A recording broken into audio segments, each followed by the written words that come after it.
안녕하십니까. JM신용정보 추심 김실장입니다.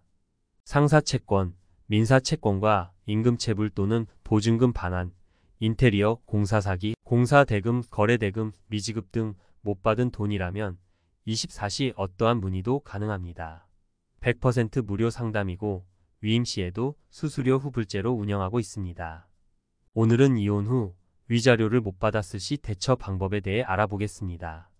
위자료란 이혼 시 혼인관계를 파탄낸 책임이 있는 사람에게 청구하는 정신적 고통에 대한 손해배상금입니다.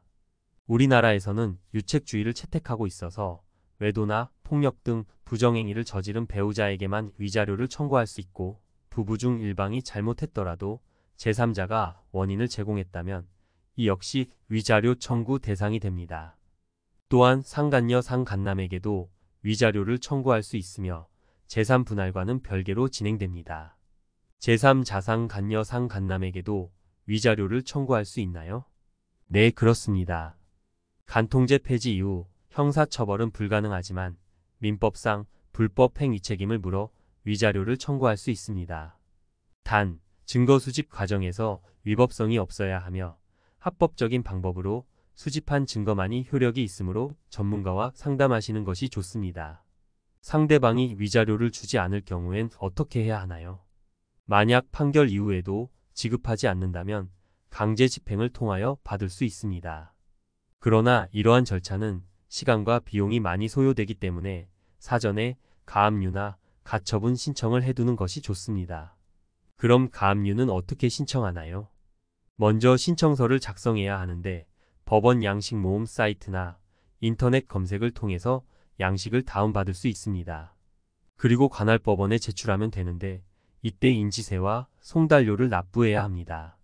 인지는 수입인지를 구입해서 붙이면 되고 송달료는 신한은행 홈페이지에서 전자납부 번호를 부여받아 은행에 직접 납부하거나 가상계좌 이체를 하면 됩니다. 이후 담보제 공명령과 결정문 수령 후 공탁보증보험증권을 발급받으면 끝입니다. 담보제 공명령이란 무엇인가요? 채무자가 빚을 갚지 않을 경우 소송 절차 없이 강제 집행을 할 수 있도록 사전에 마련해두는 절차입니다. 이때 현금 공탁보다는 보증보험증권을 이용하는 것이 좋은데요. 보험금액은 청구 금액의 110이며 만약 금액이 2천만 원 이하라면 500만 원을 내야 합니다. 하지만 부동산 가액이 5억 원 이상이라면 예외적으로 서울보증보험 주식회사 증권만을 인정하며 10억 원 초과 시에는 일정 비율만큼 현금 공탁을 해야 하니 참고하세요. 가압류 시 유의사항이 있을까요? 가압류는 본안소송에서의 승소 판결 없이는 권리 행사를 할 수 없으므로 반드시 사전에 충분한 검토를 거쳐야만 합니다. 특히 임대차 보증금 반환 청구권 같은 경우 임대인이 보증금을 반환하지 않을 때 임차인이 직접 경매를 신청할 수 있으므로 신중하게 접근해야 합니다.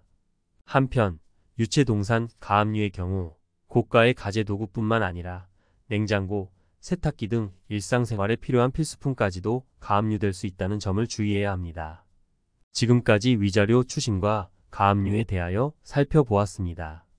가압류는 추후 민사소송에서 승소했을 때 판결의 집행을 용이하게 하는 수단이므로 정확한 지식을 토대로 전략적으로 접근해야만 합니다.